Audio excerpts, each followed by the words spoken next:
Hi and welcome to Chris Ryan Golf. We are at the Belfry.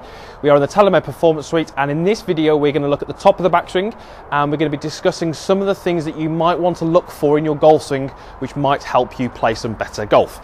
Just before we get into the video, if you would like to connect with me, if you'd like to get involved with these YouTube videos, if you'd like to make some suggestions, then please follow me on my social media platforms. The details are hopefully down there in the corner of the screen. You can follow me on Twitter, you can follow me on Instagram, and you can follow me on Facebook. The details are down there.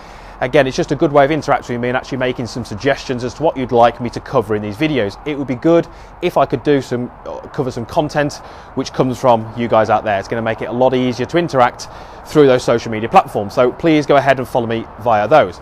So the video today is looking at the top of the backswing, and I say it's going to be looking at some of the things that you might want to sort of work towards.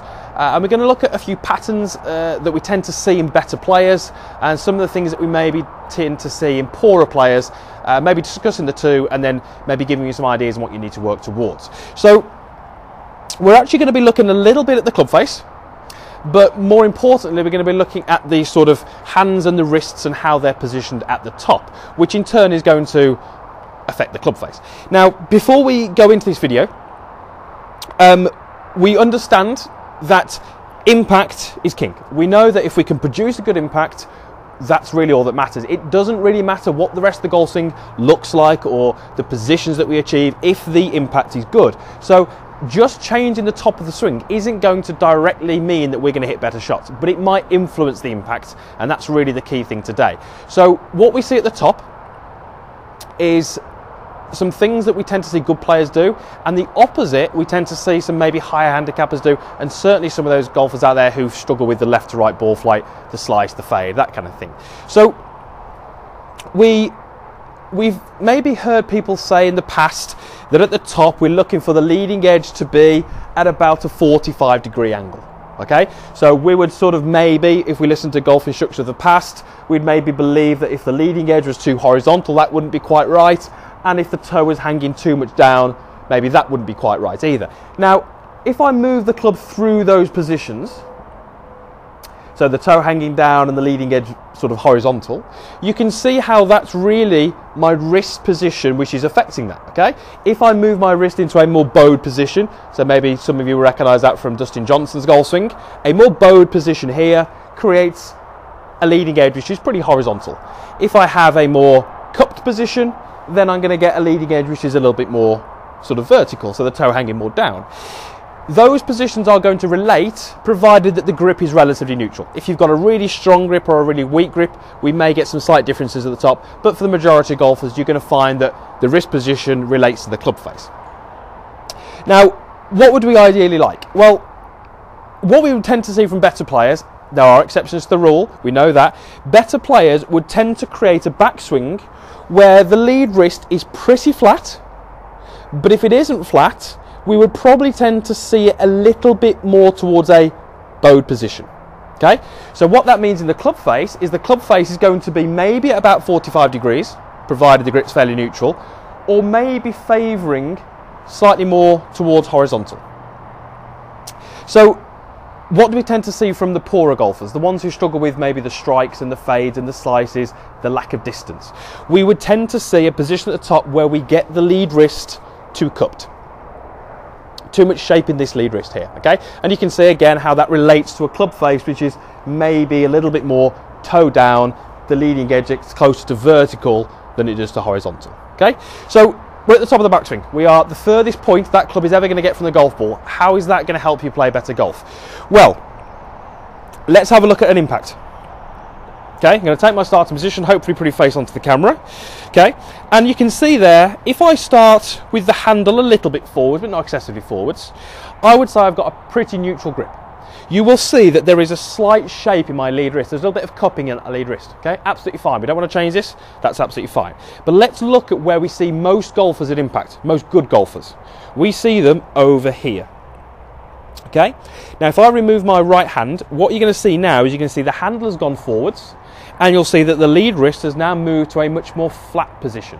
Okay, we have no longer got that cupping, we have no longer got that shape in the wrist, we have now got a flat wrist. If anything, it might be a little bit more bowed. Having this position at impact, having the handle forwards, allows us to do a couple of things. It allows us to strike the ball correctly. It allows us to present the right amount of loft to the golf ball, and it enables us to flight the ball correctly. So what we are basically saying is, if we would like to play good golf, an impact position with a flat lead wrist would be pretty desirable. If we had a cupped wrist, we would really struggle to hit good golf shots from there. Okay, and I think most golfers will be fairly happy with that. Handle forwards, flat wrist is what we look for.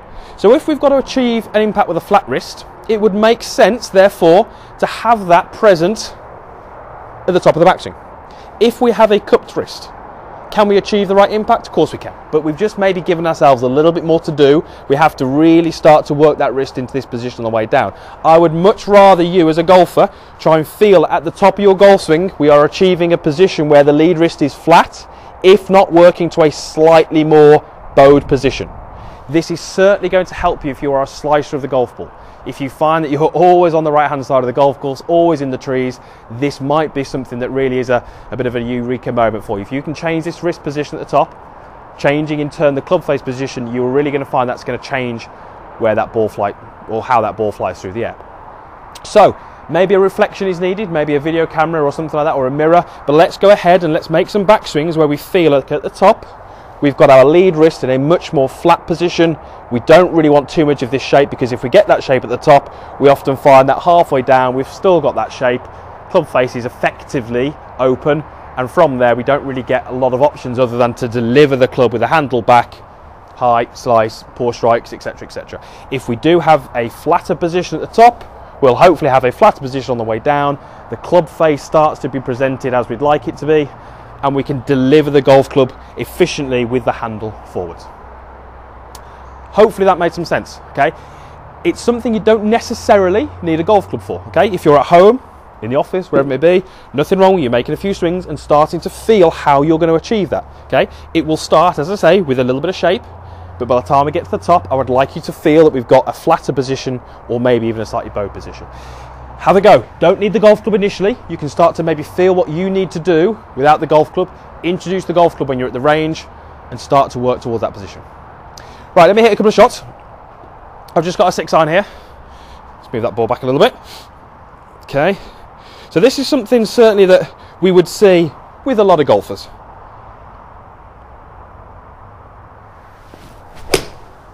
Okay, pretty happy with that. And as I said, there are a couple of exceptions to the rule. Justin Rose, for example, is quite a good example of someone who has maybe a little bit more of a sort of cut wrist at the top. So I'm not suggesting that this is an absolute essential to play good golf, but for many of you out there, if you are struggling with, let's say, the shots we spoke about, this is certainly something which I believe would really help you improve that.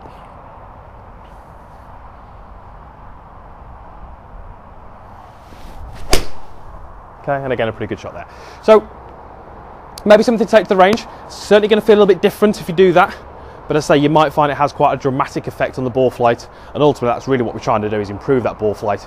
If we can get a bit more control over it, it's a much easier game to play. Okay, thank you very much for watching the video. Hopefully it made a bit of sense, and hopefully it'll lead you to play some better golf, and really that's what we're after in these videos. So any comments you've got, you can please post those in the boxes down below. If you liked it, click the like button, that really helps me, and please subscribe if you haven't done already.